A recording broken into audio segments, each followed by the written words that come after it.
It's Open House Thursday on Your View. Welcome to the show. I am Tokwe Mark Odige, and with me, as usual, are the ladies. Ike in the building. Yo, good morning, good morning. Today was a day. What was it? I got into my car to start my car. Went for service yesterday. And they came back.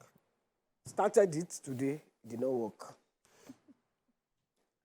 So I had to come in my brother's car. But the annoying part is that I didn't take it to roadside mechanic. I took it to the shop of the car. You always do that, yeah. And it's not working. And it was working before you took it there. I've not seen, someone was saying it's battery. I've not seen any sign of battery before I took it. So, now you're telling me it's battery. Someone now has thought something they should. Well, I don't even, this Nigeria, honestly, just they pray. Okay. Anyway, you I'm worried remember? Ike will retire and disappear from this country because No, Nigeria I can never leave that's Nigeria. not Waike. I can never leave Nigeria. Celebration. No matter what. No matter what, Abi. We're going to make it work. We'll not die This here. country. We'll make it work. This is, now here I go die. No, I can't. If my daughter wants me to move with her, I say, I can't come and live. We are in that cold place.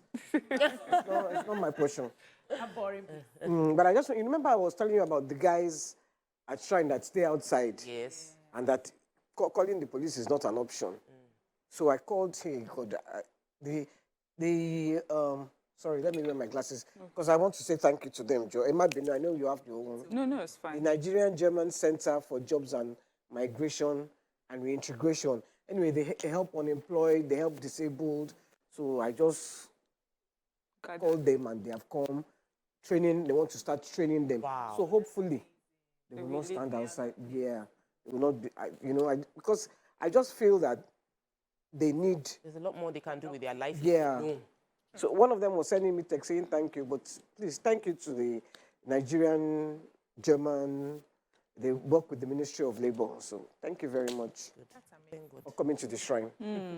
So talking about that too, if a fan called yesterday and said there was a time I can't remember the exact month, that was last year, where I gave out like a scholarship to people who wanted to do data analysis, analytics. And she told me that one of the nephew was a beneficiary. He's rounding up, he's getting a certificate at the moment, and a job is already waiting for him. Wow.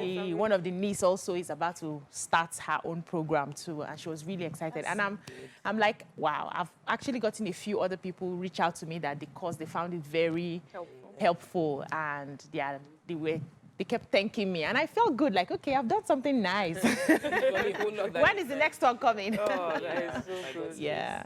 I love it when, we help. You get feedback from, because many of us do these things and some people don't come back. When that one comes to Say thank you. it makes you feel like, okay, we've And done. just sometimes it's just good to just do it and, hope that someone will pay it forward to the next person. I'm happy what Nigerians do. But I was just going to say, yesterday I spent so many hours doing this particular job. This is a job I would normally, outsource. But I took so many hours doing it. And it just gave me a better appreciation of the sort of time and effort those who have been doing it for me, before put into it. And I was like, and there have been times I look at it, I'm like, what is this? I don't like it. I'm like, what? The hours, the time, the energy, everything. So I just have a better appreciation for, everyone and that particular job. Our salary? Yeah. No, I'm doing it myself now. Oh. Yeah. Learn to do it. And I'm quite good at it. Just, yes. Yeah. No. Why care? Conversation. Why don't discuss another point. Don't distract us. Anyway, we'll take a quick break. What's my banter? Women of Destiny were doing a program called Light in my How was your church. induction?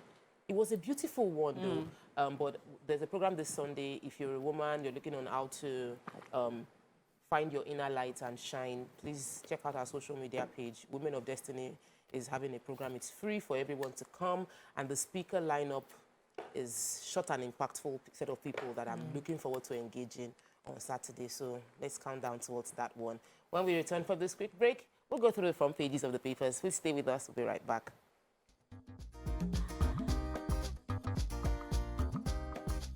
Stay tuned. Your View will be right back.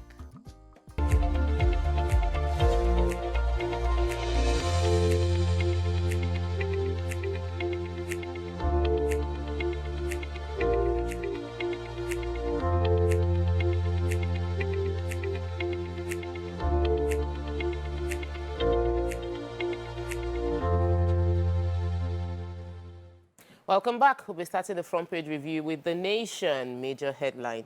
Obi lacks right to contest my victory, Tinubu tells Tribunal. And in other news, a really sad story, building collapse, many feared, trapped under collapsed Lagos building. Presidential poll, most credible in Nigeria's history. Observers report high, beavers, reports rates beavers high, says Keyamo, others. And how Obi was detained in London by aid, he was impersonated. G5 governors mini convention plan deepens PDP crisis. National Stadium Surulere, the hard facts. IMF list ways out of currency inflation crisis. Third mainland bridge for repairs with 6.2 billion naira. Protest in OAU over killing of students. Gunmen kidnap, kill police inspector. So which story are we? The OAU? Let me start with the Federal Executive Council yesterday approving various contracts totaling about 41.872 billion for roads under the Ministry of Works and Housing, as well as equipment for the Nigerian Customs Service. So the Ministry of Works and Housing got about 23 billion for two memoranda that they presented. One is the augmentation for a road between Enugu and Anambra State and repairs on the third mainland bridge in Lagos. They said that for the third mainland bridge, it will be costing them about 6.28 billion, and that will entail fixing surface failings, which was not glaring at the time they did the last repairs, but now they have to fix it. That was also after they have revised their contract. The second one was also about old Enugu Onitsha Road from Okpi Junction all the way to Udioji, to Anambra boundary in Enugu State. The augmentation they did for that was about 17 billion, and they are going to be fixing that as well. So for the third mainland bridge, after the approval, it's going to be taking them about 24 months to repair the bridge. And this is in line with the executive order of continued maintenance of public infrastructure. We have to keep doing this, so that it doesn't degenerate and we can no longer have access to the bridge. The bridge is the only link from island to mainland. Not the only one. There's... Okay, that one has been... If anything happens to that bridge... No, the Eco one, there's work. It has been burnt. Yes, and work work is going on. Ongoing. So I hope that they would balance this so that the Eco bridge will already be fully... There are two... We'll have the two alternatives up before we start this. There's Carter Bridge. Yes, so there are two alternatives. This is the third. Third mainland is the third. And we're still waiting for the fourth mainland. It's coming. How Obi was detained in London. He got to London and he went for the Easter break, and he was on the queue when the immigration officials came and took him away. And they said, apparently, according to his media aide, they said somebody had been impersonating him in London. So they had to find out whether he was the impersonator or whether he was the real Obi. That was the reason the media aide gave us. But they said what happened was the Nigerians that were on the flight now started, making noise. That, no, this is our person. So those ones were looking at me, no, you can't arrest him.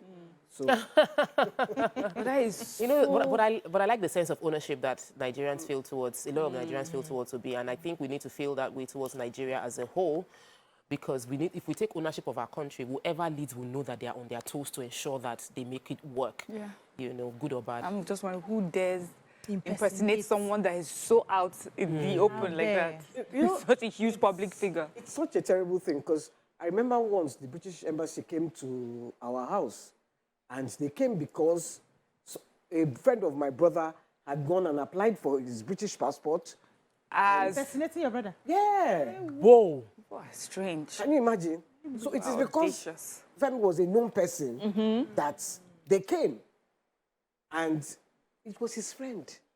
That's a story for another day. I'm telling you, I've got the OA student. So I took a story yesterday about a student who was lynched and killed at OA at the Obafemi Awolowo University. When I took it yesterday, we're not given the name, so more details are is out now. They said he's a 500-level civil engineering student. This breaks my heart. And his name was Ikoyi Ahize.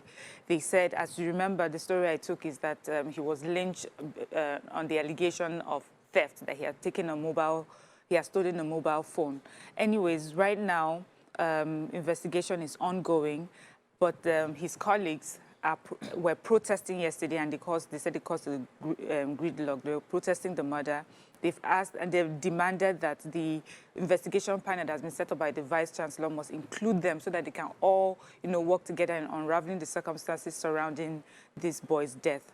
The Dean Students Affairs urged them to also exercise patience with the school management, adding that they should not embark on actions that would cause crisis in the school. Really sad as it unravels. We're hoping that this would, once they get justice concerning this, it will just send a clear message to the people within I don't environment. know why do we do that? Yeah. I mean, You're not even sure the guy stole the phone. Exactly. Then after they beat him, they didn't even take him to the hospital. They took him and put him inside the Students' Union building.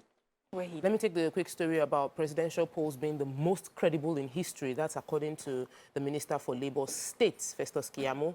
And he was speaking also on jury. They were all speaking at the Washington National Press Center, Washington, D.C.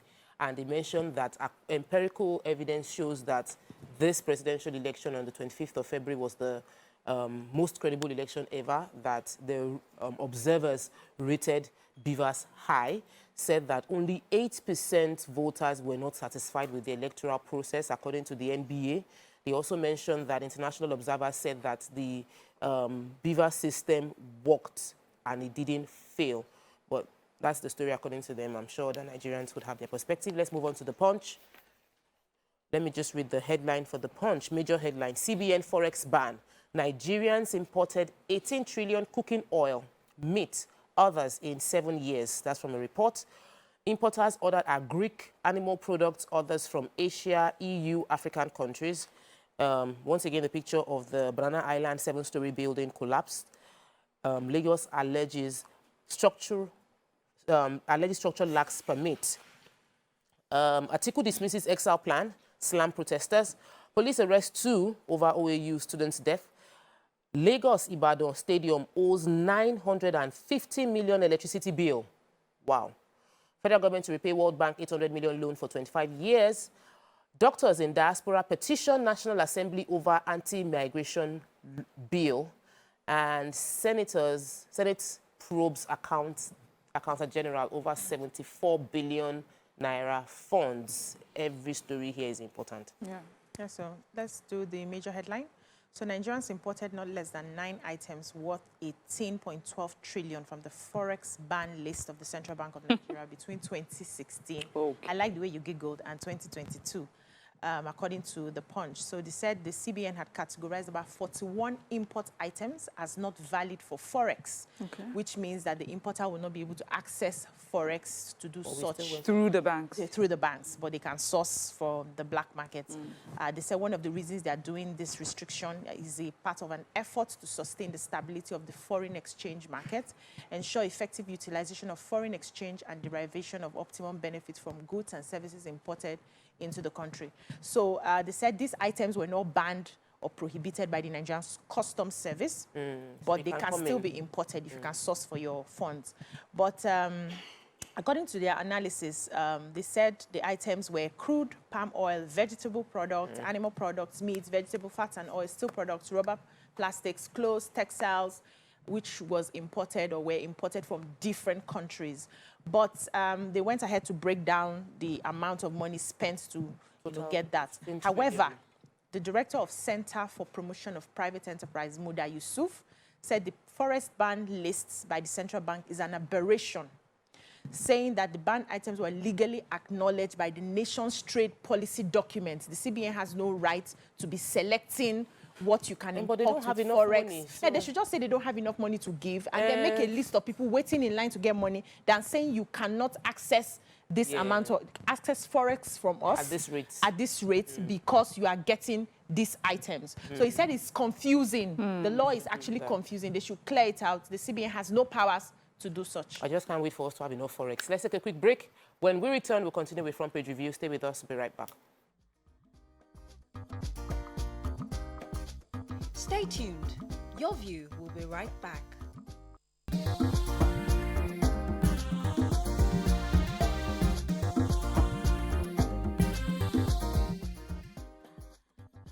Thanks for staying with us. We're still reviewing the news from the front pages of the newspaper. All right, we were in Punch. Who had the story about the collapsed building? Yeah, I have that story. The building collapsed in Banana Island yesterday, 7 stories, and apparently there are no fatalities. Casualties, yes, but no fatalities. There's only one, according to the rescue team, they said there's only one victim that is still trapped under the rubble, and they're doing their best to rescue him. There are various degrees of injuries, but the Lagos State brought out a statement yesterday saying the building didn't have approval. And he got to 7 stories. And it has reached 7 stories. In fact, they were just actually casting the 7th floor when they until the civil servants are meant to inspect this building, start losing jobs and being sentenced to prison. It won't change because there are people whose job is to supervise, to monitor, to give approval per time, and they've been there, they live, they've been there, they live. Banana Island is not a small place where you will not know when a building is going up. I don't understand. And a tall building. And they said, I think Lagos, in the last, how many years, they've had 115 building collapses according to from the building collapse prevention, says, has recorded a staggering 115 building collapse in the past 10 years. And in 2022 alone, 20. Wow. So it's getting worse. We're dropping the quality of our buildings. Mariam? Yes, I have the story of the National Stadium here in Lagos and the Obafemi Awolowo Stadium in Ibadan. And they say the sports minister, Sunday Jare, is letting us know that this stadium owes a staggering 950 million naira in electricity bill only. He said that as of 5 years ago, the National Stadium Lagos owed 600 million in electricity bills, while the Obafemi Awolowo Stadium owed about 350 million. They said they had to pay 150 million for water to be restored at the Ibadan Stadium. And then he said that the correspondent for this report was saying that they also learned that the electricity distribution company was so frustrated that it has even stopped sending bills since 2018 because nothing was happening. And yeah, the minister for sports says that the rot at the Lagos Stadium is, heartbreaking. He said most of the things. He said the main bowl, pitch, tartan track, scoreboard, courtesy.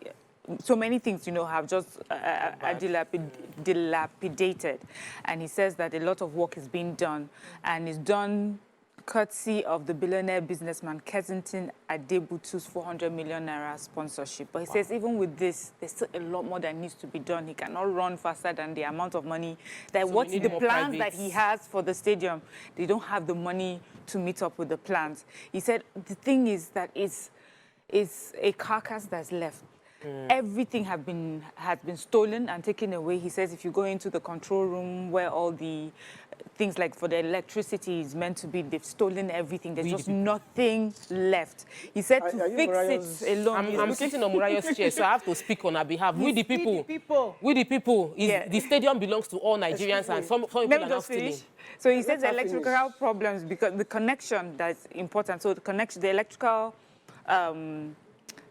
connection that they need to do is supposed to help with the sprinklers, scoreboard, floodlights, and all these things cannot be fixed without them getting at least 10 billion naira. Additional. There's just so much more that he says that, that they need. And because first of all, I was going to say he's the minister. Yes. And I don't know how long, he's been the minister for, I think, maybe 4 years at least. Almost. So he should have known this problem at the beginning of his term. Yeah, he knows. Wait, let me finish. Let me finish. He knows. I used that stadium as a kid, and I know how good that stadium was then. Yes. The pool, everything. And the decay has become, you know, Over many years. systematic over the years, you know. Ignored. And has been ignored. That's why I say I can't blame him alone. All the governments that have come from that time to now. And then we blame ourselves with the people. Moving on to Daily Sun. 25% FCT votes not needed to win presidency. That's from INEC. Tells tribunal it can declare winner without recourse to beavers, electronic transmission, others. New National Assembly leadership. APC to unveil zoning formula after Ramadan. Obi raises alarm over impersonation, framing plot in UK. FEC approves 6 billion for Third Mainland Bridge maintenance, reviews old Enugu-Onitsha road contract by 17 billion. Many injured as 7-story building collapses in Lagos. Diri Ayamu emerge Bayelsa Imo PDP governorship candidates. Labour crisis. States chairman stop Apapa-led National Working Committee from entering party headquarters. And what story are we? It seems like we've taken all the stories in Sun. So let's move on to Vanguard or Tribune. Let's do Tribune. Tribune, major headline, Nigerian Tribune. Obi's impersonators may implicate him. Labour Party raises alarm. My son, not a Yahoo boy. Mother of killed boy by mob in Ondo cries out. Police arrest 2 over killing of OAU undergraduate. We've taken that story. Nance threaten civil disobedience over school fees hike and subsidy removal. And APC adopts direct primary for Kogi governorship election. We're waiting till after Ramadan. Senate spokesperson for APC's 10th National Assembly leadership. All right. Oyo Assembly gives Makinde approval to deduct 5% for stamp duty recovery. What story are we taking? The National Association of Nigerian Students, NANS, are threatening to mobilize its members and Nigerians to embark on civil disobedience and ground Nigeria's economy to a halt if the federal government goes ahead to remove the fuel subsidy. So they called on the federal and state government to immediately order a reversal of hike in school fees by some high institutions or be prepared to face the wrath of over 40 million students. They had a certain agenda for the incoming administration, and they are demanding that the budgetary allocation to the education sector should be 26% in line with UNESCO's recommendation. And that is all that they want. And also the fact that some school fees, some institutions have increased their fees. They say the ordinary Nigerian can no longer afford to send their children to school. About 30% of students have dropped out because they could no longer pay their fees. And so the government must not remove subsidy. People are not ready to take on the hardship right now. Some places, they are still selling fuel for about 350 to 400 per litre when there's scarcity. If they remove this fuel subsidy to go from 600 to 750, Nigerians cannot afford to pay for that. Yes, and so the 800 billion now that they are receiving to give palliatives, yes, to Nigerians should be rejected. They should focus on building refineries. There are some states already that are beginning to have, they've discovered oil like Benue, Kogi, and some other states. They should build refineries there before they finally remove the subsidy. And this is their demands. You know that I read inside Guardian this morning that they are opening an office. They are setting up a complete office to manage this small. To employ staff. This 800 billion that they are is a loan. Yes, that they will pay back. That they will pay back. With the opening an office that's going to cost them $53 million. I don't know how we think. Yeah. All right. I have a very sad story. This is a heartbreaking story. I think it was BC that took a story yesterday about a 35-year-old man who was lynched to death by a mob for crushing 2 persons. The mother is speaking. She says that her son was an Uber driver. He was accused of being a Yahoo boy and a ritualist. She says her son is an Uber driver.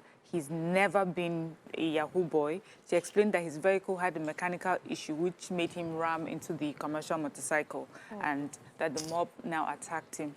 She said that she explained how how he finished school, moved to Lagos, was trying to hustle, you know, got an Uber. A few years later, his father put money, he bought another Uber. He says his family came to visit. So he, his wife and kids came to visit my her. God. And that she now said to him, wait a few more days, because she looked at him, he looked quite stressed. She wanted him to relax. Rest. And so in the car, he had all the things that the Medication? the car, they had the clothes for him, his wife, and the child. And there was also a piggy bank that people were alleging was something fetish, like a small coffin. There was also a piggy bank for the wife. She said she heard that what was happening. Her husband called her to say this was happening. She said she got there trying to rescue her son. The mob wouldn't let her, that they even used planks to beat her, that his siblings, that they were just watching him as he was dying in his pool of blood. I thought, It's such a sad story. so of course she's asking the government to investigate investigate and that all those find people that were those involved, people. they catch them. Very painful way Honestly. to end the front page review for today. We'll take a break. When we return, we'll go through our hot topic for today. Stay with us. Be right back.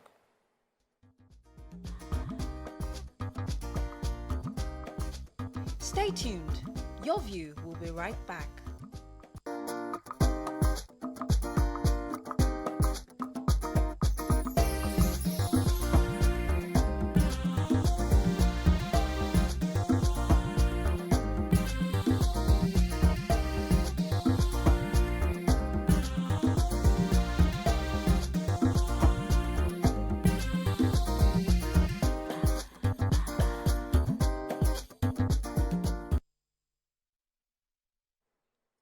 Thanks for staying with us.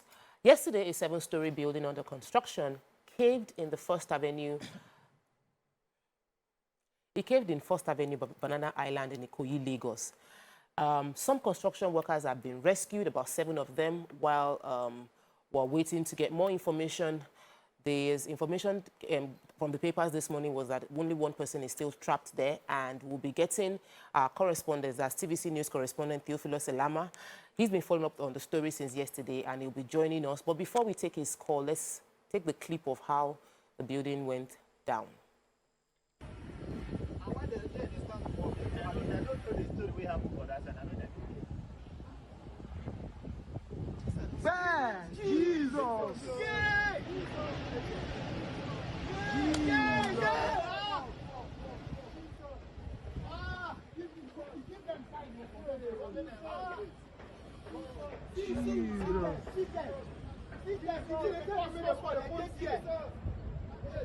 Oh my God. Oh my God. Jesus. Man. Wow.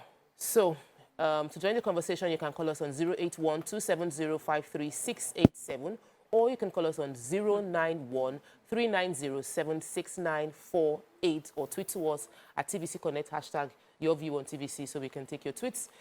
Right now, we're trying to, do we have Theophilus with us? Theophilus is our TVC correspondent. He hasn't joined us yet, so we're going to first have a conversation to discuss what our opinion is concerning this. This is in Banana Island, you know, like if it happens, it's very, like we should expect that before construction will go on in such a place, they would know when you're spending billions in buying a property, you wouldn't mind money to build the property.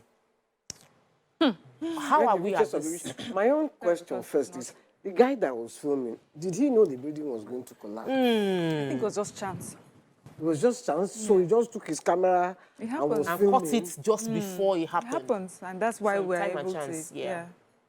Time and chance. Or something had happened. He had heard a loud bang in the area. It's Probably as possible. well. Because We investigate. I heard one story on, when I was listening to the radio this morning that said a concrete mixer hit the building. Okay. That's what I heard, though. I don't know. We'll wait for the it. videos I saw did not show me any concrete mixer, but that's what I heard on the radio this morning. A concrete mixer had hit the building, and that's why it collapsed. I don't know. So there are many That's angles to even the worse. story. There's a perspective of the fact that correspondents and other media practitioners have not been allowed access to the site. They are not allowed to The enter estate. into the estate itself, that's Banana Island. They are outside. And also the fact that we've had this over and over again around Ikoyi. Was it just last year that a building collapsed? And we shouldn't be having this happen again. BC, what's your opinion when you first saw this video? I'm like, Banana again. Island, all of us want to go to. If a whole Banana Island is not safe, if this sort of thing can happen there, then I think that Alagbado is the safest place for me. Because so far, so good for. There's never been a building collapse. There's never been a building collapse in a place like Alagbado. You know, but aside from, you know, just making light of it, I think that the government officials who are in charge of approving these buildings must be brought to book. Yes. And I use the word must. I'm choosing my words carefully this morning. Must be brought to book. This is not the time to begin to play with people's lives. I don't know if there's any, if we have any casualties. Yes. And I hope that we do not. But this is a way of playing with people's lives. You have a job to sign off on something that has met all the requirements and all the standards. And you don't do that for whatever reason. Either you go there, you take a bribe, you look the other way, and then it results into this. So the people who have put money in there, I don't know how, if it's an estate that's in charge or involved in this, they're going to be losing money. The owner of the building will lose money. Some people will likely lose lives. Thank God for now, we don't have that. So far, we don't have that. But we must begin to do our jobs the best way we can, or don't do it at all. Okay, we have a call. Is Mike still there? Do we have Mike on the phone? Welcome, good morning. I'm not sure we can hear Mike right now. All right, Mariam. So, Banana Highland already is used. We're used to having many high-rise in that area. And this is just 7 floors. They are higher than this already in that place. So, the fact that the building would cave in, even if what YK said she heard in the papers was true, that something hit it, it shouldn't bring that entire building down like that. You know. At least it refers stagger. Exactly. Staggering. And it just, you know what, recently I've been doing some work in my house, and I just noticed that every new wall is not as, it's just not the same as the old walls. It's either it's not straight or it's easy to puncture through. Many of the workers do not like working on my house because they say, this your wall is like iron. Do you understand? That's how they used to build them, with integrity. And we don't have that anymore. People are spending a lot of money and they are getting less than what they are spending money on. And then all, okay. Let me just interrupt you a bit. Okay. Michael is, I think is still on the line. We just couldn't hear him then. Michael, can we hear you now? Good morning, welcome to the show. Hello. I really appreciate what you ladies are doing over there concerning this program. It's still one of the best programs in Nigeria. Thank you. Concerning the building that collapsed yesterday, we cannot continue like this. And I believe the Lagos State Ministry of Work and Physical Planning and housing, they are there to regulate, to monitor, and to supervise. They should wake up to their responsibility. They should do their job. It should be useful. Somebody somewhere should be held responsible.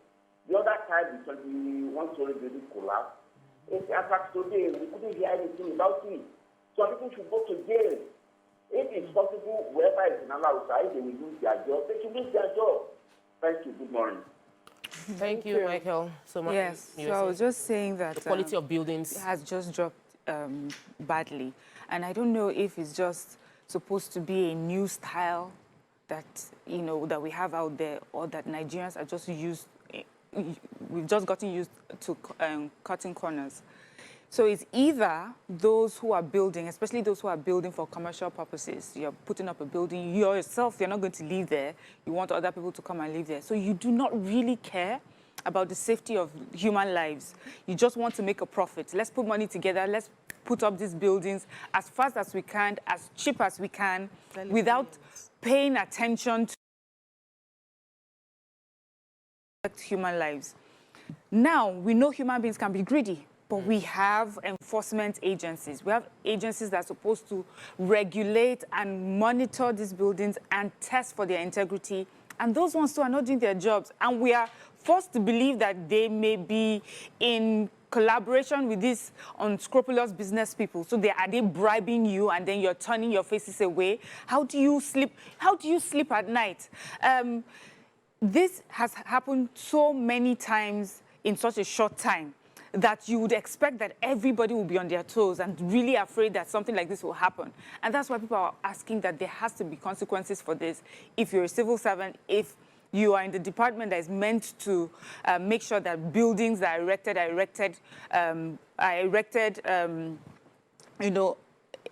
based on the standard, the right standard, then you will be careful to make sure that you do your job properly. And then if there's a building, maybe they have some sort of association or influence that you think that is way above you, you can write down a report and absolve yourself before anything happens. But we just find someone sending us a letter and saying, oh, this building that has come up 7 stories already did not even get any approval. So how, see, how did it even get to that place? And then we know that Banana Island is not some backwater neighborhood. It's a place not one street in Lagos. Good. We know that government's eye is on that area. You would know that a new building is coming up. You would see something. You hear something. Why they didn't do it? Because the area has such tight security. Could it be that they are not allowing? How about the other people? People to have access. What I mean by people, I mean allowing workers of the Lagos State Building Regulation have access. So you mean maybe they are not. Maybe they are not allowing because so you the whole don't place get is going to into. come down. For you to get to Banana Island, you must have a. They cannot not allow into government. They did not allow press to enter. You cannot be bigger than the government of exactly. the state. Okay, so that's a question we need to answer officially. Okay, I have a We call. need to have that I wanted answered to officially. mention No, the agencies involved so that Yes, we know the so people who are calling out this calling morning. out specifically. Let's The take a Lagos break. When we building. come back, we'll start calling them out one by one. And we'll try and get one of them to get in touch with us and let us know whether they've gotten to that place or they are also not allowed to get into the place. Stay with us. We'll be right back.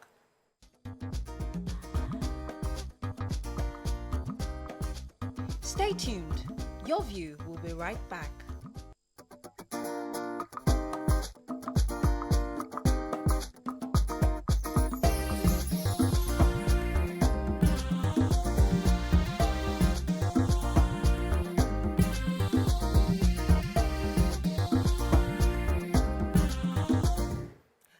Welcome back and thanks for staying with us. We're still discussing the building collapse, 7-story building that collapsed in Banana Island. And we have with us Theophilus Elama, a TBC correspondent, who's been following up with the story and he'll be joining us to give us more updates as of now. Theophilus, can you hear me? I know you can hear me. Welcome to the show. Loud and clear. All right. Please let us know what's the update. Thank you. What's going on? Okay, so at this point, you can see behind me, we're at the entrance of Banana Island, and of course, journalists and construction workers are not allowed in. Even if you have, normally at these kinds of estates, you have a code that expires every hour. You get a new code to just gain entrance. But even with the code, journalists are not allowed into this place because we hear that some investigative works are going on. We've been here since morning, and standing here so far, we have seen men of COREN, that's Council for the Regulation of Engineers in Lagos, in Nigeria. We have seen lasema team come in and out of that place. We have seen other emergency responders go in and out of Banana Island. So far, no one has given us an update except that no, we hear that the government is still insisting that no life was lost here. But of course, we've had some people from the Banana Island Association come to us and say they will give us an update in due course. They had said that there will be a press conference pretty soon, which we're expecting, so we can get some more updates from them. But as it is right now, if you're not a resident of Banana Island, you are not allowed in. Journalists are not allowed in here. Construction workers are not allowed in. We're even told that construction work inside the estate has been halted for now, pending further information from them. Okay, Theophilus, I'd just like to, could you clarify for us, this stopping journalists, is it because of this situation or is this an ongoing, Is it a normal thing? Yes, is it a normal thing for journalists not to be allowed into Banana Estate, or just because of this collapse? Well, we're meant to believe that just because of this, that we think that they're trying to manage the information, because normally if you're coming into Banana Island, many of us have visited here for several times, you must get a code. And once you approach the gates, you tell them the code and they allow you in.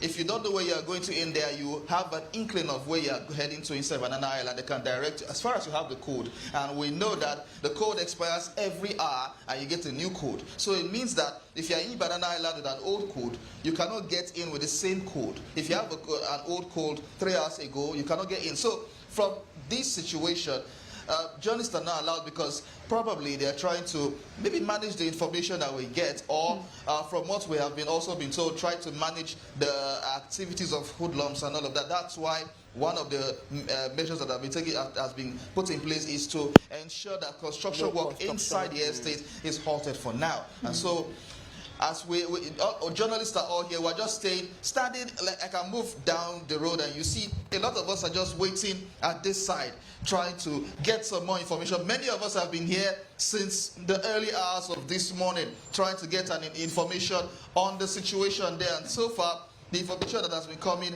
has been quite minimal. So in this case, I'm concerned because I've never heard where something like this happens and journalists who are supposed to give the news are not allowed in. What then is expected of you? Is there anything in the code that tells you what next to do? Or are you just going to hang there with other journalists waiting till they decide to let you in? Can I just add this to her question? And is there any person like a middleman or mediator that has access to the collapse and is giving you information?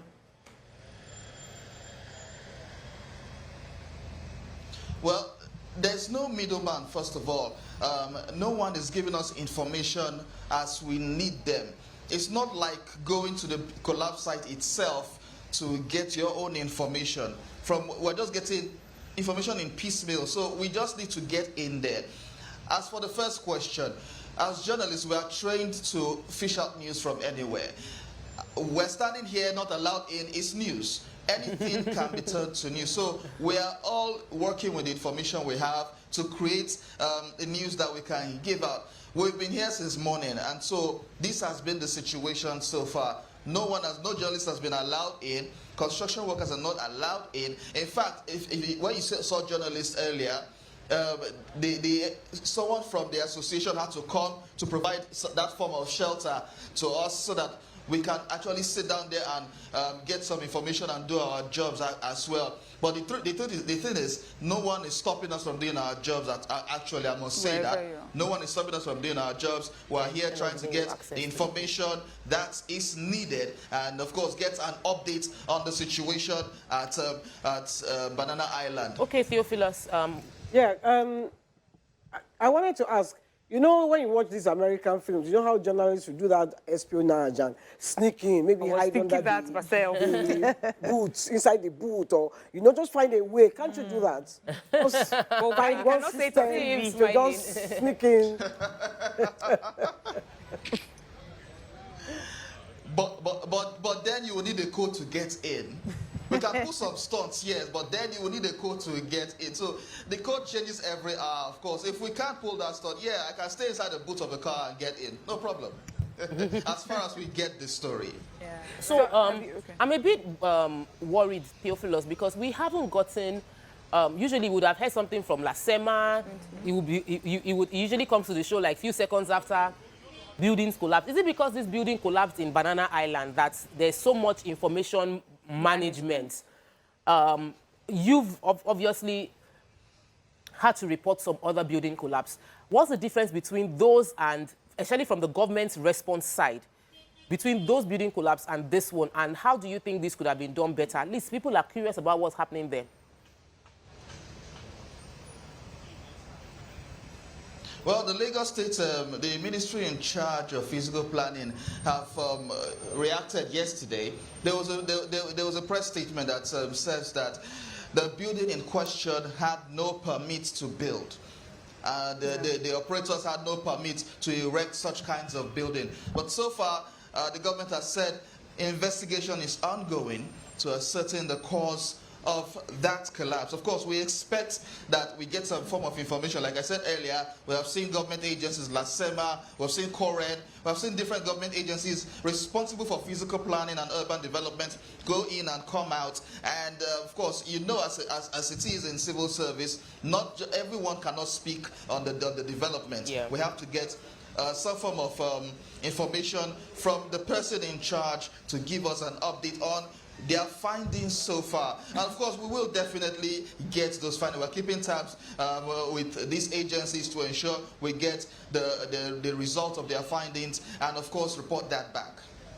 All right, thank you so much, Theophilus. I know that you're still going to be on ground, and maybe in the course of the program, if more information comes out, we'll be getting that update from you. Thank you. All right. So personally, this sort of like is my industry. I'm into real estate, but I haven't done construction, and I've been very careful. Since last year, I've been doing internship in a construction company because I really need to understand and study before going into it. What we see in most cases, I could decide that, okay, I'll just develop, buy the land and pay an engineer to build. But I am learning now that if I don't know what to look out for, I can be deceived into having good intentions, spending the money, and the people that are meant to deliver now cut corners, and I'm unaware because I'm not a professional. So it's the knowledge gap and the fact that we have sort of become a set of people that are trying to cut corners to make more money. We're seeing the effects in the fact that we're having more building collapse. So I had a conversation with the bid and estimates person I was shadowing yesterday, and he said that there are things they do in construction now. When you do the rafts, you're supposed to fill the inside with concrete. Some people now line the inside with the sack, cement sacks, so that the hollow is still hollow. And so you just cast the outside.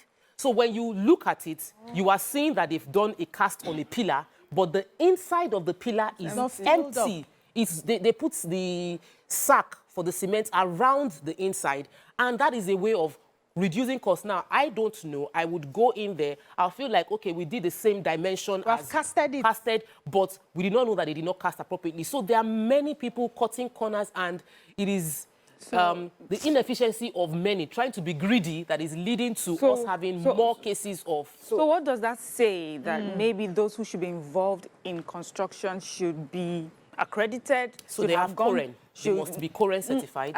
Okay, current certified. So do you have to have gone to school for this? Are you an architect? Are you, a builder? To just have an interest or to have money isn't enough. And then if you're the person that's bringing the money, how are you working with those who are accredited, who are licensed? And then what would your risk be? Yeah. I know that I'm not the brains here. I know that I'm not the technical person here, but I have the money, I have the land. So I get the best. Yes, and I want the best. And then I get you, who is licensed and certified, and then you give me something. Who ends up paying the price for Most that? Most certified people will not do that. It's our cutting corners. Let me take this phone call from Magdalene, and I'll come to you, YK. Good morning, Magdalene. Welcome to the show. Good morning, ladies of your view. This is Magdalene from Jos. Good morning. Morning, Magdalene. Every time you say back, Jos. We just look to you. Yes. About this building collapse, I just want Nigerians to take it that we Nigerians are too smart. There is no building collapse there. If you look at the way the building came down, it just fell on the ground. A 7-story building did not fall. Any other building, this is a chemical collapse. It's an intentional one. Thank God no life was lost. How come even the person that videoed started the video when the building started collapsing? They just want the building down. There was no building collapse. We are too smart. Magdalene, please, are you speaking as just an observer? Do you have some academic qualification for this? Just an observer. Okay. Oh, okay. All right. Thank you, Magdalene, for that opinion. We're worried that without having proper information, people would come up with all sorts of extrapolate their own summation. And so we'll be waiting to get more information. Let's take a quick break. When we come back, I would like to hear what YK has to say on this. Stay with us. We'll be right back. Stay tuned.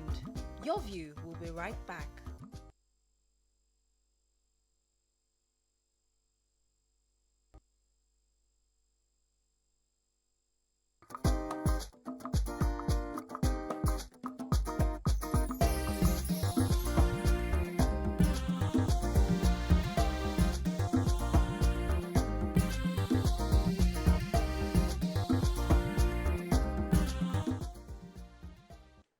Thanks for staying with us. We're still discussing the sad story about the 7-story building that collapsed in Banana Island, and Waike was going to say something. Yes, I was going to talk about the systemic problem in Nigeria.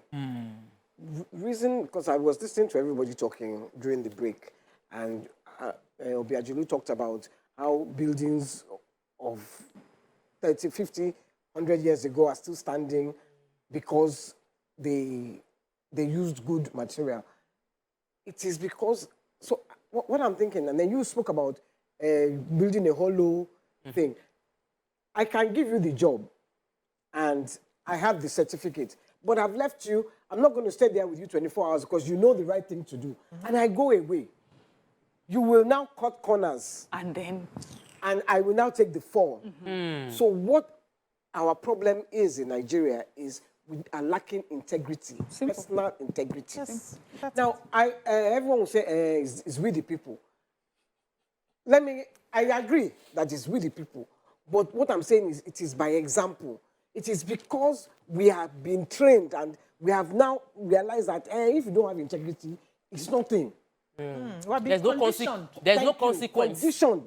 There's no consequence, and we have been conditioned not to have integrity. Yes. There's no consequence. And so I can give you the job thinking or saying, yes, Tokwe has a Cohen certificate or whatever certificate. Look, She can handle it. But she wants to make more than she's collecting. my partner is an architect, and he builds, and he has studied this thing. And I've seen the kind of stress, he goes through. Because the workers, everybody is trying to cheat everybody. Exactly. yes. Let's take a call from Yakub. Welcome to the show. Good morning, Yakub. Yeah, good morning. Good morning. And good morning to everyone. Morning. Yeah, Sister Annie, good morning, ma'am. Morning. Imagine the last caller. Imagine what the lady said, that there's no any building collapse because he said that not because the journalists that are supposed to give us the valid information was prevented to get to the site. So the question we need to ask ourselves is this. In the Banana Highland, are they trying to offer? That's point one. Number two, the person that did that shock video, does it mean the person knew that the building is going to collapse before he took that? Number three, if they present the journalist to ask that place, one thing will happen. Everybody will be saying straight things that is not true. And then you cannot also rule out corruption here. What am I saying that? We are told now that the building is also stop not to continue. Who gives the order? Look at that building. Look at the way the building is coming down. As if it is a piece of paper. So imagine. See, in our outside here, there are some people that are supposed to allow this thing to stop. What happened? Why are they not stopping it? You see, in Lagos here, we have had several building collapse. And everybody in that video. Give me one person that will go punish that today and then make it public to know to Lagos citizen that. Come on, this building also collapse. This is the person caught responsible and has been sentenced to their own life in prison and whatever. No. So I can say this thing will continue if there's nobody that's culpable and punished for this thing, all this cannot be. And then I can say they should not tell us that nobody is died there. Look at the way the thing is done, scattered like a piece of paper. But if they say nobody died, maybe nobody died. Yes, so, we don't even believe again. We don't believe government. Sorry, Obiajulu. So what I'm saying is, what we should be discussing is how we are going to change the narrative.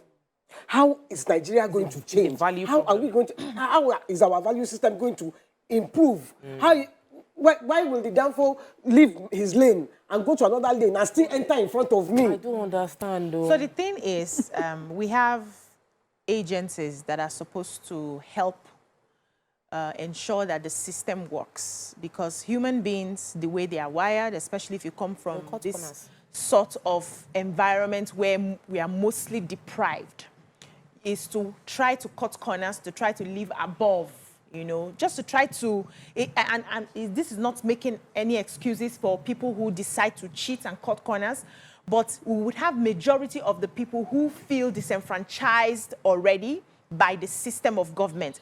And so the agencies there, they spend so much money instituting these agencies. They spend so much money paying recurrent salaries. We have the Lagos Building Control Agency. We have the Lagos Ministry of Physical Planning. We have Lagos State Materials Testing Laboratory. We have Lagos State Building Control Agency. I just mentioned 4 now that are supposed to curtail the loopholes that human beings with their nature of trying to survive above themselves will bring up. So if you have people who are cheating, whether they are qualified or not, a cheat is a cheat. Because you can know the right things to do and decide not to do it because you want to make more money. The agencies that are testing will test the material from the beginning and say, this is substandard, you have to take it down.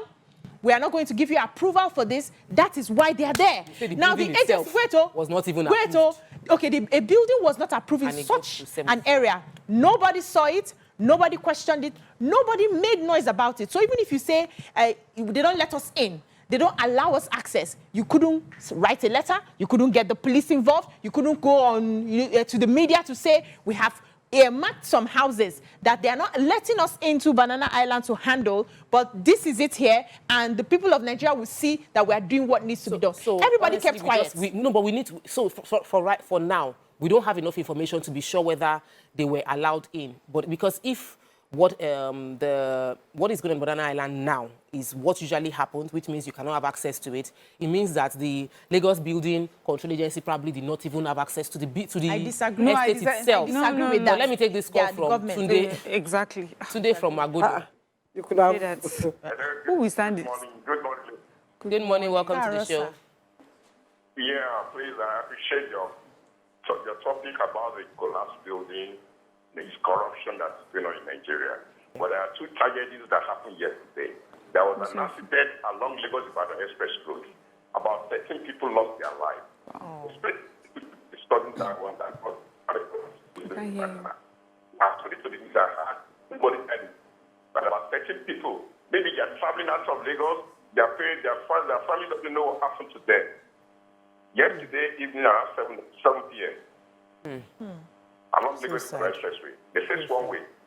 They had an accident with They faced one way. One way. Yes.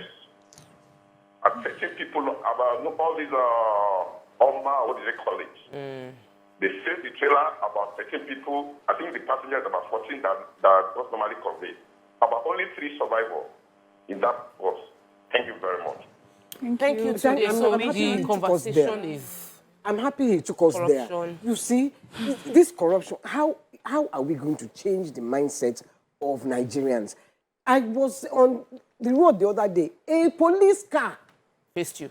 Was facing us on the express, where all cars are going this way. You felt you were powerful enough to be coming this way. That's a police car. Even private cars, because they carry police officer, they would enter. They would just go on one way because on the express, a police officer. And full speed are making one. Where are you going? That is so important. That is more important than where everybody else is going. Is it a matter of life and death?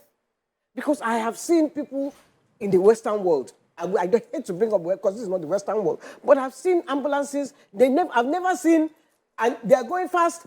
I've never seen them going in the opposite direction. So how are we going to? I just looked at my pictures now. I was looking at my pictures. My grandmother's house. My grandmother's house, I'm sure is about 100 years old. It's still standing, kakaraka.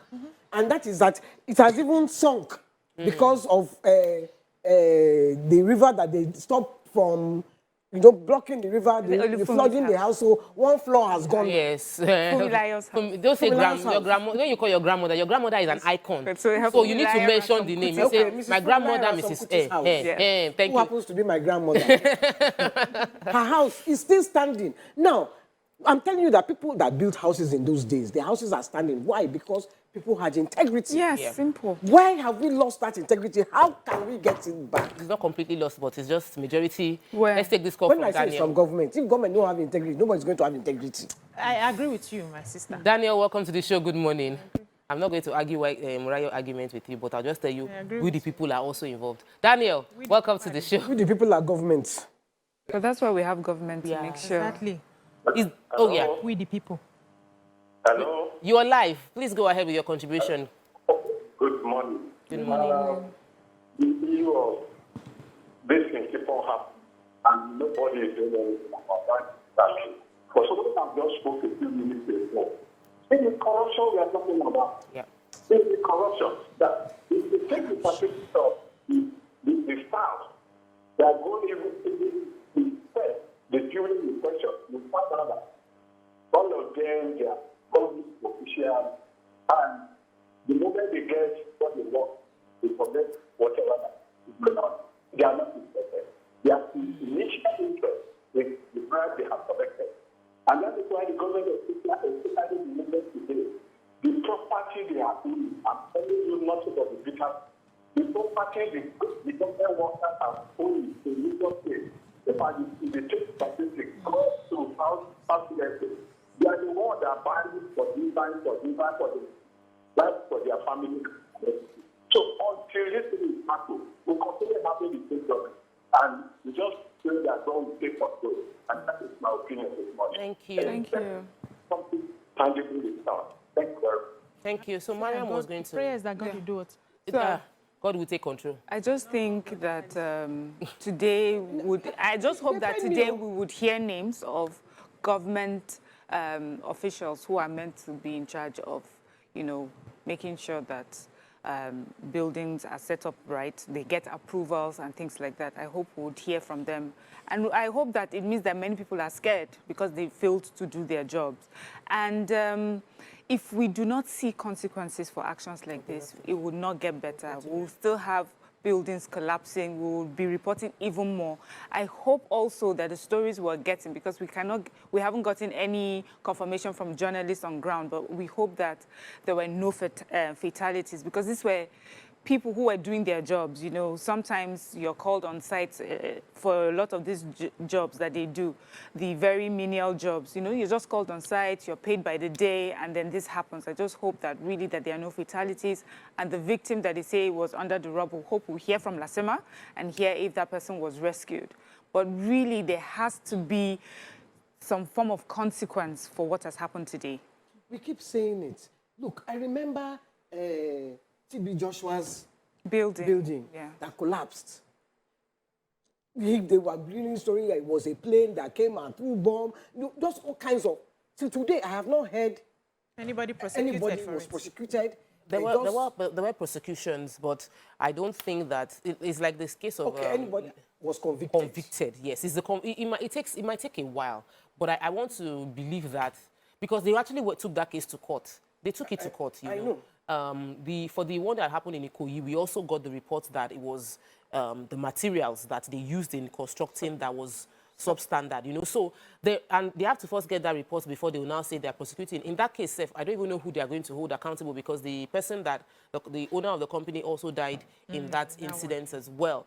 But I know we have. I think government officials' job was on the line. They are government officials. I think the person was sacked immediately. Yes. But we were sacking at the top. Yes, it might help to have supervision. Yes. You sack at the top, and you also sack within, because there are everybody whose job. There's somebody who's carrying the file, who's meant to minute on that file, and the file did not get to the right table. At whose table did the file stop? Who was meant to have raised the issue that this building has gotten to that floor, and the person did not do anything? Of course, when you sack at the top, the person would put everybody on their toes to ensure it is done, but it must happen within the ministries. That was a political appointment. I'm saying directors in the ministry, they are the ones there back to back. They've been there for years. They grew through the ranks. They know where the loopholes are. Because you bring in a commissioner, the commissioner is oversight. The directors are inside. They are monitoring. They see everything. When we go to ministries and departments, I always feel that appointments will come and appointments will go. But when we strengthen our institution, we can overcome. If we remember what happened in the US, where under the presidency of Donald Trump, he wanted to do a lot of things, but the system was stronger than a person. So the system protected itself against an individual who had his own personal agenda. So if we can strengthen our systems, our ministry, everybody knows commissioner can come and commissioner can go, but this ministry, we are going to remain strong and protected. And then there are several agencies that should be able to prevent these kind of things from happening. That's what I'm talking about, the systemic failure. You see, when Muritala came into power, he sacked all the heads of the ministries, all the PAMSECs, everybody, correct people who knew their jobs, who were doing. So what happened was that civil servants now started saying, so they can come and sack me at any time. Let me start protecting myself. Let me start chopping now. Let me start chopping my own, because you will sack me, nothing will happen. Yeah. That was on our military. Let me take this call from Dosumo. Dosumo calling us from Ikeja. What are you saying? If a government When sacks talking you, about systemic failure, yeah, this is it. It's the foundation. It's part of If the the foundation is not good, we are not going to go anywhere. We'll just be here every day ranting. I want to take Dosumu's call from Ikeja, but I must say that we have cases now where if you are sacked illegally, you can go to court and you get compensated. So we must start telling those stories so that people that they heard this one, they will start hearing the one that if they fire you, the government will pay you. This is the system now is working, at least in the judiciary. How many people do you know that they are at fired? least they repaid. They've paid some. No, but they've paid. They've already. So that people the one in Oyo. Yeah, Dosumu is waiting. Or your states, they've told them to pay. Who was Oyo, they fired the local Dosumu government is waiting. But Dosumu is waiting for us. Dosumu from Ikeja, welcome to the show. YK. For a long time. Sorry, sir. It's YK and Tope. So my contribution is that this thing should not stop from somebody being sacked. It should go further and then the prosecution. The former commissioner for physical planning, he was the one that was responsible for when Laka locked the Ikoyi building that collapsed. He went there personally to open it 3 times. The DM Labka continued to say that this building is not safe. It has to stop. The construction has to stop. Arrested the owner of the building. The commissioner went there and reopened that place. Thank you. Now, he was asked to resign. He was not even that. He was asked to resign. He's in his house. Probably he should be prosecuted. The person who is in charge of supervising the area of Banana Island should be in detention now. Exactly. Let this be part of the law. Any government official who is in charge of any place where there is a collapse should be detained immediately a building collapses. And it should be prosecuted. There is law for the prosecution of these people. We should not just continue to pay lip service. Let government do its work. The complete investigation of the Ikoyi building, the people that are involved, if you hear, you will run. So there will never be a complete investigation because all the conventions of our laws, of our rules continue to happen without consequence. We, the citizens, should also rise up. Yeah. We should not continue. Well done. So Dosumu was saying what I was trying to say, which is when you were trying to explain that the commissioner or whoever, political appointments, that is not where the repercussions or the consequences should start or end. And I disagree with you because when you say these are just political appointments, that also brings us to the conversation of the sort of people we put in places. We don't put people based on nepotism. People who are not meant to be there, that have no understanding. If you are coming to supervise, how do you supervise? If you're coming to play a supervisory role, how would you play a supervisory role when you have no idea? And, you know, he made a very valid point about political appointments, political influence, where those people on ground understand the technicalities of a particular job, but you have no idea, but you have political power, political influence to, you know, derail jobs. So that is why, you know, prosecution or calling out these people must start at the top. Then they will be more careful, you know, the sort of things that they do or the sort of things that they carry out and how they turn their eyes away for political reason above, you know, integrity or above the job or above human lives. We need to be able to call, see, Nigerians, we need to be able to call out a lie. We need to be able to call out a crime without playing favorites. Oh, today is not really the commissioners, it's the person directly under the commissioner. No, it's not the person directly under the commissioners, it's the junior staff that run around. No, there's one person at the top and that person has to be able to answer because you were put there to make sure that everyone else beneath you does the job right. And if it falls, there's just one person that should take the blame. And if it works, there's only one person that we see on the covers of the papers. We don't see them with all the other workers taking credit. Yeah. So I agree with you and I agree with her. I think, yes, we must work together. The whole because set. if the whole set. Because I know that we've heard stories of, people who are working under trying to sabotage the person on top. When you come in and go out, there's already a system of people who have been grounded there that you have to appease. Yes. You have to appease them to even get your things done. Whether you are the boss or not, they are the ones that know the field. They are the ones that move the system. They have been grounded. So if, for instance, this particular industry, something keeps happening like this, there's this building collapse happening, we start from the head, we trace it to the person who signed the last form, the other person takes over, everybody must answer to this particular thing. That way, whether you are coming after 4 years or after 8 years, you are responsible. You must ensure, whether you are seated there on the seat or not, you must be I'm happy you also brought that up, because and even if you have left, that's what you call an investigation. Yeah. But what we always say is, in the beginning, we say step aside. Then you can make your case during the investigation. Why did you set up all these panels if you think you were sabotaged? But at the beginning of it is that you step aside, because before that sabotage happened, we're hoping that you were, that you reported it, that you may have made a report about it, that you're noticing something. But if you're somebody that you're not even in that place, you travel abroad, you come back when you want, you come and commission projects and you go, how would you know? So that investigation would now go on, and then you would be, you'll be found not to be guilty. A case of sabotage will be, will be revealed. But we have to be able to hold someone. And if people understand what their responsibility is and what the weight of that responsibility is, they'll be more careful to even take the jobs in the first place. Is this the risk of me taking this job? Is this what I may go through if it doesn't work out right? And then maybe we'll have less people clamoring for jobs, do or die affair, making a do or die affair. So what you're also saying is that we should increase the penalties. So what's the gravity of the consequence? Can I ask you a question? Let me direct it to Mary.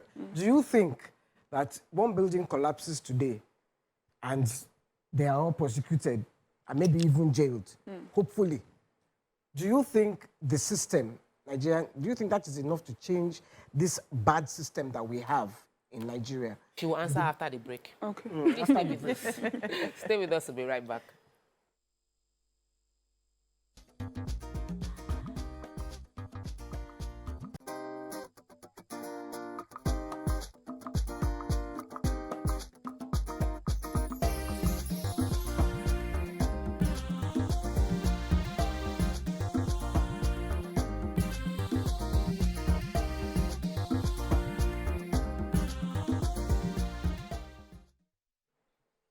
Thanks for staying with us. So we've been discussing the building collapse that happened in Banana Island. We've been talking about the fact that there must be stronger consequences. And if there are no strong enough consequences, people will believe that they will get away with impunity.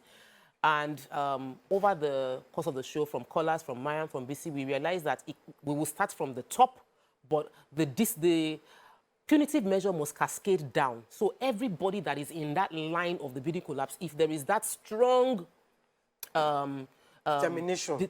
Yes, that all of them pay dearly, like 2 years in prison in a short time, in a public way.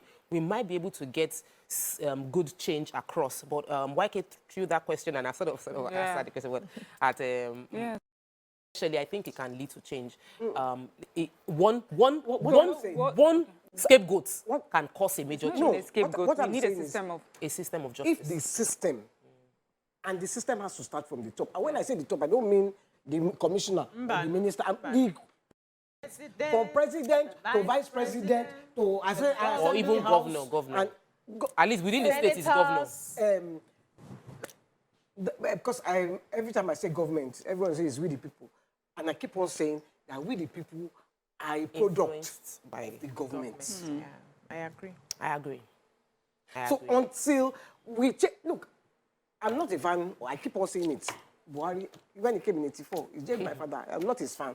But he had something, war against indiscipline. And you must kill. Come and see Nigerians. So leadership can bring about change. So in conclusion, because there's another topic I want us to move on to, we know that this is the building collapse that happened in Banana Island is a byproduct of a systemic problem. where buildings can get built to this level without approval, where some people feel above the law and they will use substandard building and there's no check on them. And we'll be hoping to hear from the ministry, Lagos State Ministry of Physical Planning, Lagos Building Control Agency, as well as Lagos Material Testing Laboratory, because I've attended events by the Lagos State Material Testing Laboratory, and they had so many good plans.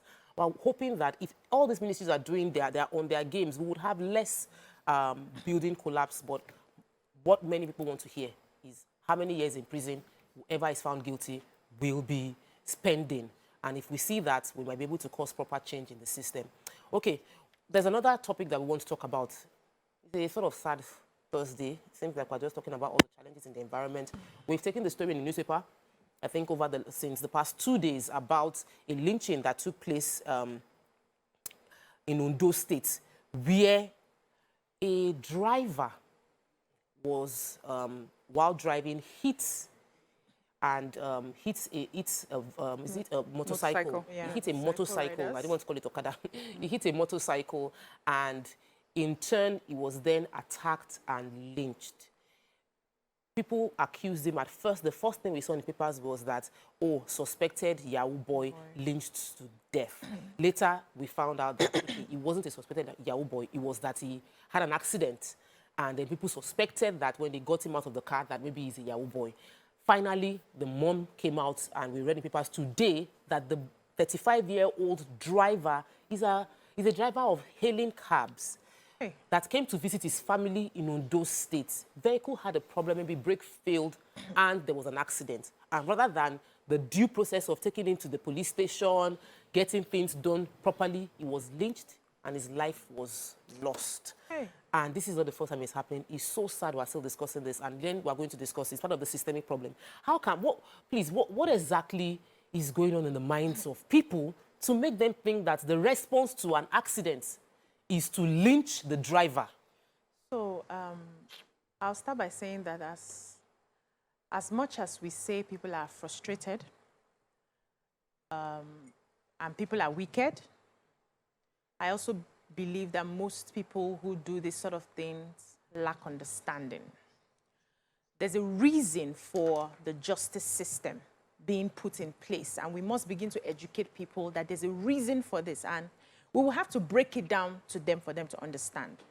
If peradventure you kill somebody who is not guilty at the end of the day, you have lost an innocent life, which the justice system tries to prevent by saying, let's go through the right avenue. Let's make sure that we present all the facts, and then if we have to convict, we must definitely convict a criminal or someone who is guilty.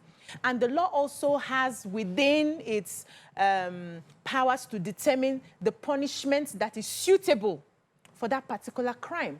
But when we are upset, we are angry, we are frustrated, and we go ahead and start lynching people for perceived crime. I have seen somebody who was not a thief just finished and ran, and the person was shouting, thief, thief. The thief turned back and started shouting, thief, thief.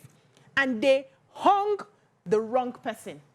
And that is why they say we don't have to act out in anger. We do not have the powers to punish anybody, even if the crimes have been committed against us. The government has that prerogative to punish people who commit crimes. So if we begin to maybe explain to people to see, it could be your son tomorrow who is just passing by where they're shouting, thief, thief, and then they start shouting on him.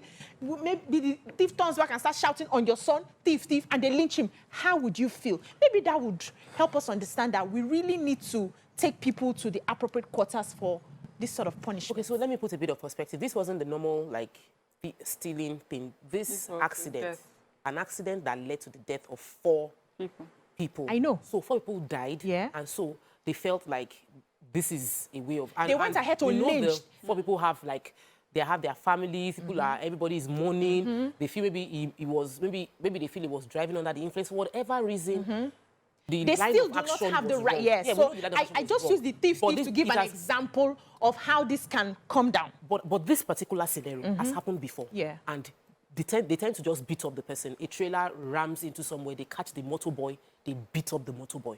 And sometimes they beat him to the almost to the point of death. Yeah. And it happens a lot. So there's obviously a correlation between maybe something really bad, an accident happens, and the feeling of we are going to beat the person that did it. Okada riders tend to beat the driver that hits the bike on the road. And that has happened too. So, Mariam, you've been following this story. You even took it this morning. What would you say to this kind of situation? Following. And how can we... Yes, now you've been following it now. I just read it today, but I mean, it's such a sad story. Yeah. Really. So, you see, we have a situation where 4 people died. And as you explained, these are 4 people, sons, brothers, family members, and they also feel aggrieved. But what the mob did is that they made it 5 people. And if I even try to understand what the mob was trying to accomplish, is it justice? So I don't want to pass the buck here and say, oh, okay, maybe it's because our police never handle things on time, our justice system, people wait and wait, they never hear anything. Still, I feel that you should not be so blood hungry that you want to take another life. The driver did that by mistake. And if he was investigated and he found out that he was under the influence of drugs or alcohol, you know, the investigation will go on and he will be prosecuted, he will be locked up, he will pay the dues. And hopefully, you know, some sort of, I'm not saying that it makes up for anything, maybe some sort of conversation and compensation for the other family members, you know, but now everything, you know, this is the situation of 2 wrongs don't make a right. And then you have taken this boy whose mother is speaking and you're understanding. You see, sometimes I say, God, this is our God. He has a big job to do, because if I find myself, I would not know what to do. So it's just a sad situation all through. The best thing to do really is the justice system. That's why sometimes when we have conversations, Nima reminds us there is a reason we have this justice system. It's because people have taken liberties before. We're talking of apart from this, we're talking of a young boy, 500 level civil engineering student that was lynched by his own colleagues, students like him, because they think he stole a phone. What group of people, more than anyone in Nigeria, should know better? University students that are supposed to push for human rights and push for proper procedure and things like that will come together like a group of bandits and attack someone that they live with, that they know, that they see. So I don't want to just blame Nigeria. Oh, it's Nigeria. Things are hard in Nigeria. Things are hard everywhere. But people are not carrying sticks and stones and just going on a rampage and killing people. A mob action. You know, if it's one person, you can say this person went mad. But you have a whole group of people, there was no one there that could have said, no, this is too much. Just leave him, we'll take him to the police station. We need to do better as people. We need to think about future. This story also reminds me of the Apple, is it Apple 4? Or, you know, those boys? I still remember that thing clearly because it was just a few months after I had my son. And to see, I kept saying, these boys were born just the way I've given birth to my own son. They were born, you know, their parents loved them, named them, raised them, sent them off to university. But because a group of people thought that they may have stolen and just killed them in cold blood. How are you? So I like when you said blood hungry. So I'm going to ask YK, because YK, you've lived many more years than us, and you've probably lived when we were not so blood hungry, you know. Or have we always? Or have we always been this bloodthirsty? Like, have we always been this violent as a people that we just lash out at everything? Were we like this before, or when did this change now happen? That's why I hate to keep singing the same song. Leadership. You know, it's leadership. It's this systemic failure from when we got our independence till date. And that's why I say if you have ruled in this country between that time to today, just take the blame. Say, I am. If they all come out, I say, they form a group, a caucus. We are to blame for the rot in Nigeria, and we are now taking the responsibility to solve the problem. We will start healing. Then we will know that Nigeria will change. Because I'm sure I've said this story before on this set. When I think I was like maybe 7 or 8, there was this supermarket there called Kingsway. Yeah, and my grandmother, she just fainted. It was me, my mother, and my grandmother. And my grandmother on my mother's side now. My grandmother had she looked white. She wasn't white completely, but she looked white. Everybody came to help her. I'm telling you, I was watching because I was a small child. I was just watching. Everybody came to help her. They were fanning her until my grandmother came to. And then they were telling my mother, take her to the hospital. And my grandmother was like, go and faint today. They'll pick up phones. They will film you. And then they will steal your things. They will steal those that your will not things. steal, they will even steal the pants you are wearing. That is what the decadence that we have entered in this country. So my own is okay, we are complaining here. Is how we are going to change it. Yes. I think our conversation helps to enlighten people. Yes, so my own is, if you are in leadership position today, set yourself and test and change the situation. Change Nigeria. Take responsibility. Take responsibility. Let us all change. Because if you change from where you are, it will drop down. It will trickle down. You know, and you will see that within the next 5 years, the Nigeria that we are calling today is not the Nigeria that we'll call tomorrow. You know, But in this case now, we have, like the school one that happened, there were students, a group of students who were studying, who were supposed to know better. The idea for going to the university is that you get more informed. broaden your horizon. You are able to have other perspectives. You are able to do better. You are becoming a reformed human being. We expect them to practice some of the things they are learning in the classroom. That's on one. Yeah, university that is close to 8 months. Wait, the people on the street. How will they know better? The people they have not on even the let street. anything. They have even just come back after 8 months. They can't write exams. No, but that still doesn't mean. When they were at home, they had them like no, robots. hold on. Now, they had their phones. They had they go online. They see what happens everywhere else in the world. Yeah. Yes, they are able to. They are human beings. So the thing is, have we lost our humanity? Leave governments now. I understand that it starts from there, but even you, government is not coming to my house to tell me to feed my children. At least as a university student, you are taught ethics and civic responsibility. Hold on. Government is not coming to my house to tell me to greet my neighbor when I see my neighbor. Government is not doing that. I am choosing to do that. So how do we help these people to choose to do better? So understand that. Wait now. What you are doing right That's now. what we're trying to teach them that's right what I'm now. saying. Yes. We know all this is Understand to that change the narrative. everybody has their responsibilities. Don't do the one that is not your own. You are not the police to give punishment to anybody. Yeah, you're not the judge. Even if they have stolen from you, you are not the judge. Take them to the appropriate quarters. Let the system handle it. Can we start telling ourselves that? So Let's instead take a call of from flogging down your house help Jos. and hitting the house help for stealing, why don't you take the house help to the police? Bob has called That us from person Jos. should go to prison. Yes. It's as simple as that. Yeah, That's the system. Bob has called us Yeah. from Jos. It's the system. If the justice system works fast, we would have No, less. it's not about No, it's not about live fast first. Well, let me take have come Bob's call. We'll now discuss the justice system. Hello. Hello. Hello. My sister, you are just taking my call after you have done my credit for over 30 minutes or 30 minutes. No. I'll take them to the I'm charging you justice. for that. And she's calling from your Knowing state. fully well that money is very hard to come by. It is When well. bank does not give somebody the money, you deposit them with them. Oh, You suffer receiving money from bank Brother. and they give them to pay for you. Sorry. Well, try to Oh, avoid sorry. it. Oh, Well, no. my sorry. greeting to you sisters. You are great. Thank you. Thank you. Especially that last daughter. Thank you, sir.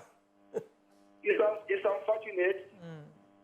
Just like what Fela's daughter has said, that in the past, when we have war against indiscipline, you don't see all this lawlessness. You don't see all this lawlessness. It's like Nigeria is a different Nigeria we used to know in the past. I think I will put the blame on the leadership. You understand me? The leadership has to take the blame. Because if you make a pronouncement about discipline, you understand me, when they don't see you doing otherwise, nobody will dare do otherwise. Especially when we have the past government that believe in war against discipline. Everybody that witnessed that government will know that it's a government to the core. A disciplined government. You understand me? They say good things doesn't last. But that notwithstanding, I have to probably put Oh, so sorry, but we got your call. You know, there's something, when YK talked about leadership, I really can relate because at least I don't know about when war against indiscipline happened, but I knew that under Fashola, I would always quote him. Sometimes I get tired of quoting that under Fashola we did not have sirens. I've been in a car right beside, and I'm like, that's governor's convoy. I'm like, that's governor's convoy. The deputy governor, that's deputy governor's convoy. And sort of everything, there was a level of sanity. There was no siren blowing. He did not allow it because he embodied that discipline. Then you go into Alausa at that time. Hey. You cannot try yourself. Oh. Hospitals, everybody, the power of one at the right space can make huge impact. And I believe that it still can happen for us right now. All the things we are saying is because we know that people can get away with it. There's impunity. They will not catch it. Nothing would happen. But when we start seeing a sense of justice, it says that the government is not joking. It says that if you do this, you might get into big trouble. Then we can easily change as a people. We're not that hard, you know. So our heart goes out to, honestly, this Temitope Olorunfemi that was lynched. Our heart goes out to the 4 that died in the accident. Yeah. You know, the truth is accidents happen. There was an accident that they said happened on Lagos Ibadan Expressway where it's about we don't know, about 13 people might have died. Accidents happen. So when accidents happen, they should follow the rule of law. If people steal, stealing can happen. It's a crime. Then they follow the rule of law. If anything that in life is wrong, we already have a system to correct it. You know, we shouldn't start helping ourselves. What made us blood hungry again? Let me remind you. Many people are too young too. When I was young, I was a kid. They used to catch armed robbers, and then they used to do public execution. Yeah. So, and you know, but that served as a deterrent. Or you felt immediately. Deterrent? Were there no armed robbers? There was still armed robbers. Nah. It didn't reduce nothing. Okay, what I'm trying to say, it fed that barbaric part of us, but we stopped it now. That bloodthirsty, because people used to go with their drink and their everything, and they'll be watching. Whoa! And they'll be watching. Like romance. We're out of time on the show today. That's on one side. On another side is the fact that, yes, we look to the past to learn, and we draw lessons from the past to help us plan a better future. I'm praying that we don't ever have this kind of situation again. And I know it seems funny to say we're praying about it. We should just have justice. By the time we sentence a few people from the school that lynched the boy that they said allegedly stole people have been arrested so far. Yes. Thank you, police officers. Thanks to the police for doing that. Let's now see them sentenced to prison and it's in the papers. We might be able to cause a bit of change in this system. Please, if you see a crime, the right action is to report to the police or take place to the police station, not to carry out the justice by yourself. Thank you so much for joining us on the show today. Stop giving That's all we can take. See you all tomorrow. Bye. Bye.